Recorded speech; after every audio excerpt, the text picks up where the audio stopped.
అందరికీ నమస్కారం. అల్లాటి అమ్మ రుచులకి స్వాగతం. ఈరోజు మనం రోటి పచ్చడి పెసరపప్పుతోని రోటి పచ్చడి చేసుకుంటున్నాం. దానికి కావాల్సిన పదార్థాలు చూద్దాం రండి. పెసరపప్పు 1 కప్పు, కొన్ని మామిడికాయ ముక్కలు, ఎండుమిర్చి 1 5-6, 1 స్పూను జీలకర్ర, 1 స్పూను మినపప్పు, 1 స్పూను శనగపప్పు, తగినంత ఉప్పు, ఎల్లిపాయలు 4. ఇప్పుడు స్టవ్ వెలిగించుకుందాం.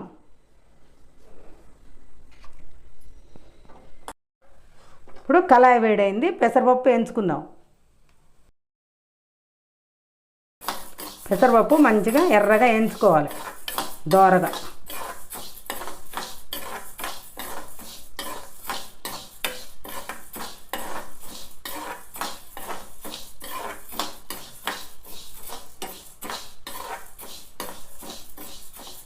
ఇలా ఎర్రగా వేయించుకోవాలి. ఇంకా కొంచెం వేయించుకోవాలి, బాగా పచ్చి వాసనలు పోయే వరకు మంచిగా వేయించుకోవాలి. పప్పు ఇక చూడండి మంచిగా వేగింది. ఇప్పుడు మనం ప్లేట్లోకి తీసుకుందాం.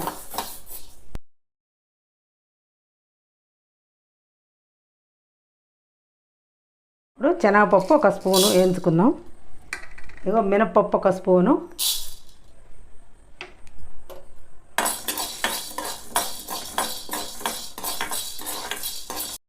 ఇవి కూడా దోరగా వేయించుకోవాలి. కొద్దిగా వేగినాక ఎండుమిర్చి వేసుకుందాం. ఇప్పుడు ఎండుమిర్చి వేసుకుందాం. ఎండుమిర్చి వేసుకున్నాక ఆయిల్ వేసుకోవాలి. ఆయిల్, ఎండుమిర్చి, ఈ పప్పులు అన్నీ మంచిగా వేగటానికి ఆయిల్ వేసుకొని వేయించుకోవాలి. ఇవన్నీ మంచిగా దోరగా వేయించుకోవాలి.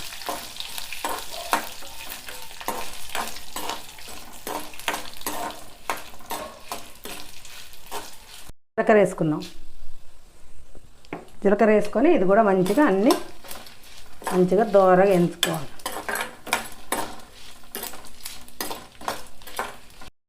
ఇంకా ఏగిపోయినాయి. స్టవ్ బంద్ చేసుకుందాం. ఇప్పుడు ఈ ప్లేట్లోకి తీసుకుందాం. అన్నీ వేయించుకున్నాం. ఇంకా రోడ్డు దగ్గరికి వెళ్దాం పదండి. వెళ్ళి అన్నీ వేయించుకొని రోడ్డు దగ్గరికి వచ్చినాం. ఇప్పుడు రోట్లో పోసుకొని దంచుకుందాం.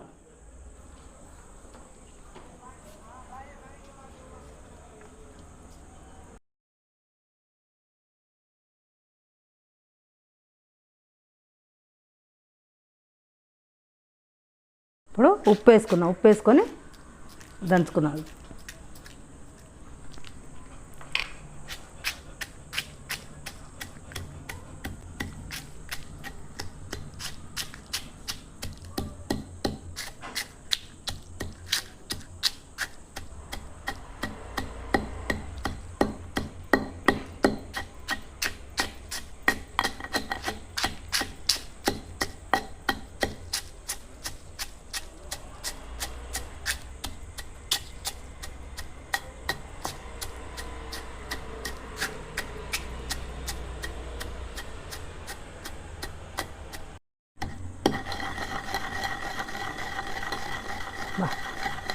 స్మెల్ బాగా వస్తుంది.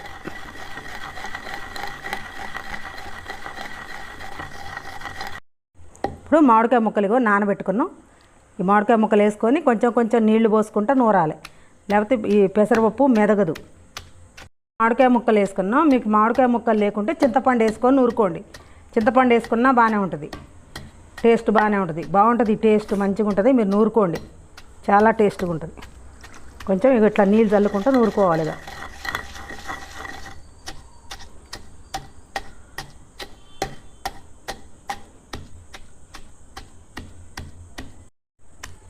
పప్పు, ఈ పప్పుతోని పచ్చడి బాగా టేస్ట్ బాగుంటుందండి. మీరు కూడా నూరుకోండి, చాలా టేస్ట్. మేము చిన్నప్పుడు ఇదే నూరేటోళ్ళు, చాలా బాగుండేది. ఇందులో మంచిగా అన్నీ వేసుకొని మంచిగా నూరుకోవాలి. రోట్లో నూరుకోండి, టేస్ట్ బాగుంటుంది. మిక్సీలో పడితే మెత్తగా అయి టేస్ట్ బాగుండదు. ఇట్లా మెత్తగా నూరుకోవాలి మంచిగా. కొద్దిగా టైం పట్టుద్ది, నిమ్మలంగా నూరుకోవాలి. ఇది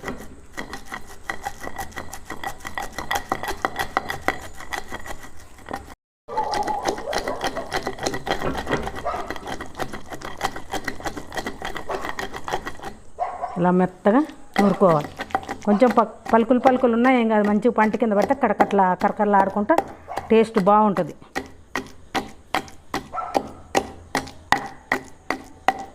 ఎదిగింది, ఎల్లిపాయలు వేసుకుందాం.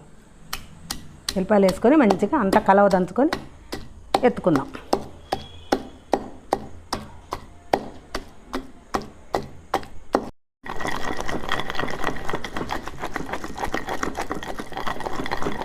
గిన్నెలోకి ఎత్తుకొని తాలింపు పెట్టుకుందాం. చూడండి మంచిగా మెదిగింది. ఇప్పుడు గిన్నెలోకి ఎత్తుకొని తాలింపు పెట్టుకుందాం.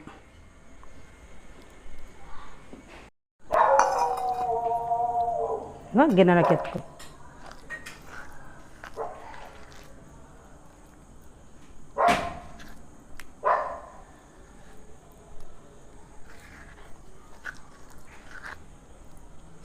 తాలింపు పెట్టుకుందాం పదండి. పచ్చడి రోట్లో నూరుకొని తెచ్చుకున్నాం. ఇప్పుడు కళాయి పెట్టి తాలింపు పెట్టుకుందాం.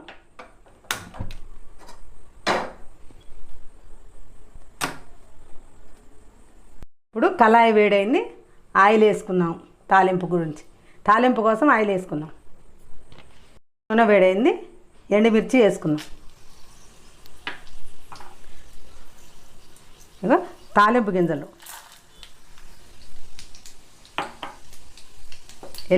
ఒక్క ఎల్లిపాయ దంచుకొని వేసుకుందాం.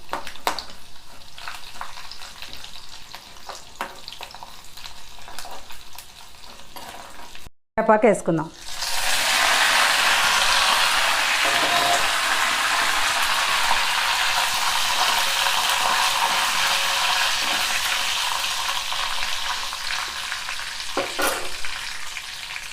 ఇప్పుడు ఇందాక పసుపు వేసుకోలేదు కదా, ఇప్పుడు కొంచెం పసుపు వేసుకుందాం తాలింపులో.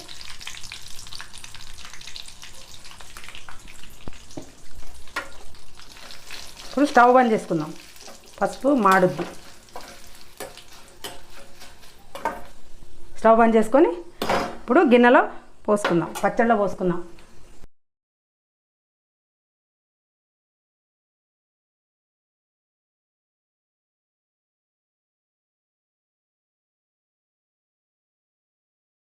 ఇప్పుడు తాలింపు పెట్టుకున్నాం కదా, పచ్చడి అంతా మంచిగా కలుపుకుందాం.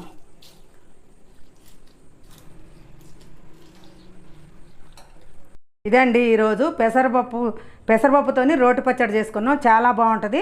చిన్నప్పుడు మా అమ్మోళ్ళు ఏ కూర లేనప్పుడు పెసరపప్పు పచ్చడి ఎక్కువ, కందిపప్పు పెసరపప్పు పచ్చళ్ళు చేసేటాడు. చాలా బాగుంటుంది. మీరు కూడా చేసుకొని టేస్ట్ చూడండి. మీకు నచ్చినట్టయితే లైక్ చేయండి, షేర్ చేయండి, సబ్స్క్రైబ్ చేసుకోండి. మీ ఫ్రెండ్స్కి కూడా చెప్పండి లైక్ చేయమని. మీ ఫ్రెండ్స్కి, మీ చుట్టాలకి, బంధువులకు అందరికీ షేర్ చేయండి. కామెంట్స్ పెట్టడం మాత్రం మర్చిపోకండి. ప్రతిరోజు 5 గంటలకి అలనాటి అమ్మ రుచులతో తప్పకుండా చూడండి. చూసి కామెంట్ పెట్టండి.